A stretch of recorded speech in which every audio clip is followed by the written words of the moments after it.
Content de vous retrouver pour une nouvelle méditation de la parole de Dieu. Nous parlerons de la restauration de l'âme. Souvenez-vous, dans le livre des Psaumes, au chapitre 23, David dit « L'Éternel est mon berger, il restaure mon âme ». David a été un homme qui a connu le succès contre les Philistins. David a été couronné roi. Il est monté sur le trône d'Israël. David a merveilleusement administré Jérusalem. Il était un remarquable joueur de harpe. Nous pourrions allonger la liste de ce David si brillant. Et pourtant, celui-ci a connu des moments particulièrement troublants, des moments de harcèlement lorsqu'il était traqué par Saül et par la multitude. Mais il a toujours trouvé dans le Seigneur l'espérance dont il avait besoin, les soins nécessaires. Oui, David a expérimenté la restauration de son âme. Et sa foi n'a pas toujours été au sommet, mes amis. Alors il le dit très clairement, dans le livre des Psaumes, où il traduit toutes ces douleurs, tous ces sentiments par des mots. Il dit par exemple, « Regarde-moi, Seigneur, aie pitié de moi, je suis abandonné et malheureux. Les angoisses de mon cœur augmentent, tire-moi de ma détresse. » David était harcelé par des personnes qui le persécutaient et ça le rendait malade à tel point qu'il dit « Oh Seigneur, approche-toi de moi, viens me sauver la vie.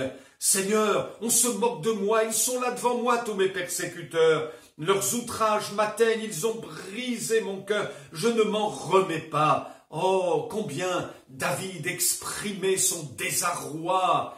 Et là, il avait besoin que la bonne main du Seigneur se pose sur lui pour qu'il relève ainsi la tête. Il perdait même le sommeil, il se sentait tout seul dans sa lutte. « Je n'ai plus de sommeil », dit-il, dans le psaume 102, verset 8, « et je suis comme l'oiseau solitaire. » David a eu besoin de restauration. Et il rend témoignage que le Seigneur ne l'a jamais oublié, que le Seigneur n'était jamais absent dans ses moments les plus douloureux. Par exemple, dans le psaume 138, verset 3, il écrit « Le jour où je t'ai invoqué, tu m'as exaucé, tu m'as rassuré, tu as fortifié mon âme. » C'est comme s'il disait « Oh Seigneur, mon âme était défaillante, j'étais au bout du rouleau. » Mon mental était affecté, mon moral était à zéro, mais tout cela est parti de moi parce que je t'ai invoqué, parce que je me suis appuyé sur toi, Seigneur, et tu n'as pas manqué de voler à mon secours, et tu as restauré mon âme. Oh, merci Seigneur. Peut-être que quelqu'un dira, oui, mais il s'agit ici d'un homme de l'Ancien Testament qui a connu des moments de défaillance, des moments d'angoisse, mais alors que nous sommes désormais entrés dans la nouvelle alliance en Jésus-Christ, alors que tout est accompli, que nous sommes devenus de nouvelles créatures, devons-nous connaître des moments aussi douloureux que ceux de David?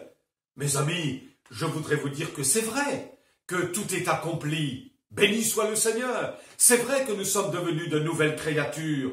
Mais tout cela n'ôte pas le fait que nous sommes encore sur la terre. Cela n'ôte pas notre humanité. Nous ne sommes pas encore dans le ciel. Parce que dans le ciel, effectivement, il n'y aura plus de larmes, il n'y aura plus de lutte, il n'y aura plus d'épreuves. Ce sera le paradis, ce sera la jouissance de la présence de Dieu dans un repos parfait. Mais avant que ce moment n'arrive, que ce temps glorieux n'arrive pour chacun d'entre nous, qui avons mis notre confiance en Jésus-Christ, nous sommes encore sur la terre, avec son lot de difficultés, avec ses épreuves bien douloureuses.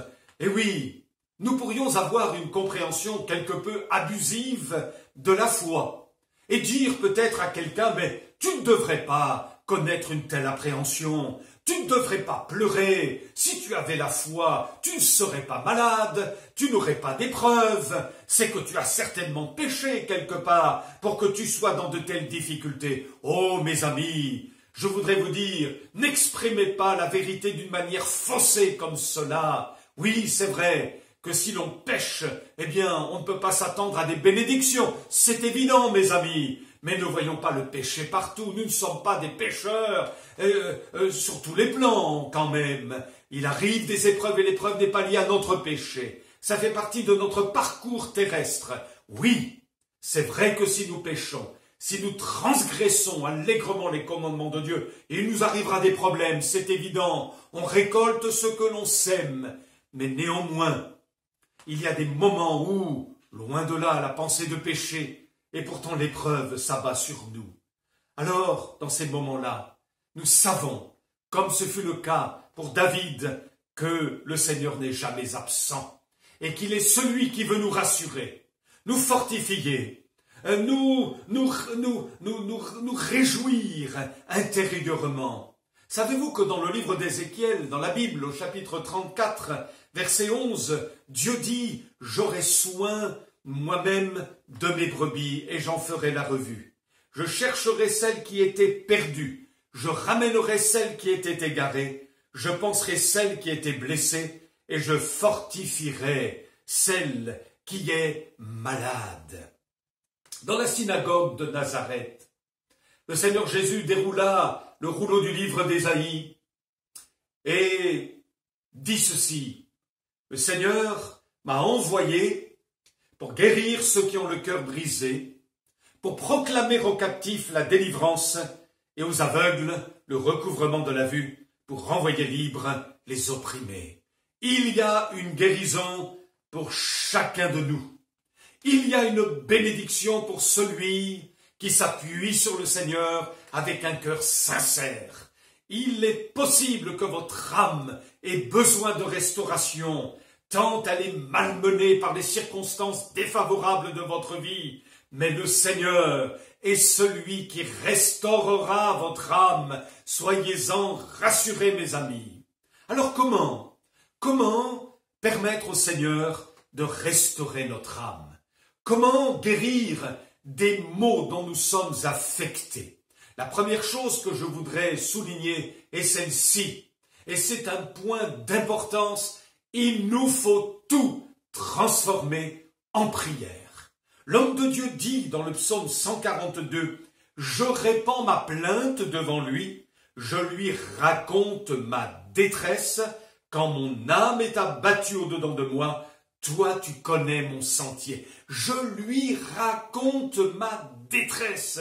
Racontez-le au Seigneur, mes amis. Exprimez tout ce que vous avez sur le cœur à Dieu. Il faut que ça sorte, mes amis. Il faut que vous déposiez tout cela à ses pieds. Tout ce qui vous fait mal, tout ce qui vous attriste, tout ce qui vous harcèle, et tout ce qui provoque en vous des angoisses.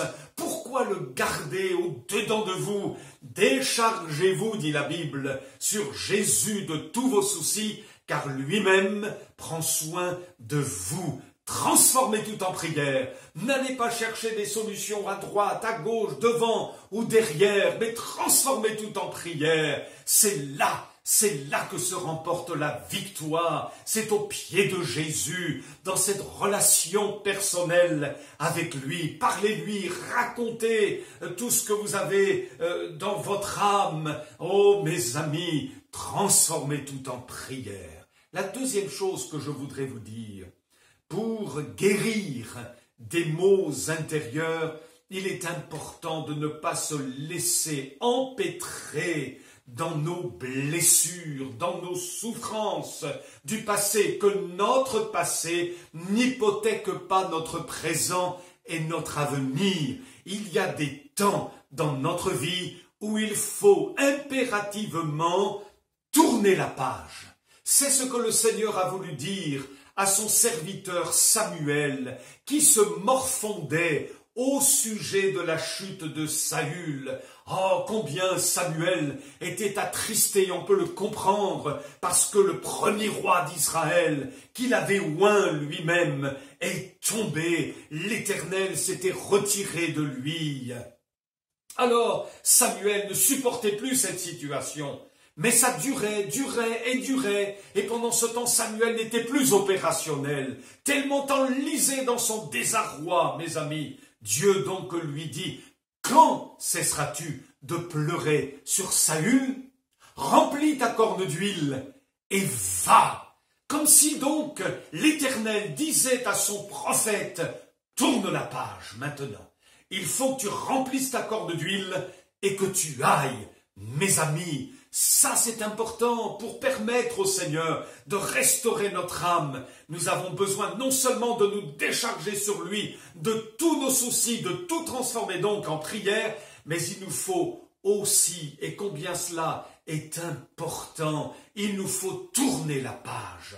Accepter de tourner la page et de ne plus revenir sur ce qui nous a blessés autrefois, dans le passé. Tout cela, nous devons le jeter sur la croix et dire, Seigneur, je laisse mon être rempli d'huile du Saint-Esprit et je vais aller. J'ai besoin d'une force nouvelle, d'une vision renouvelée. J'ai besoin de ta intervention dans ma vie.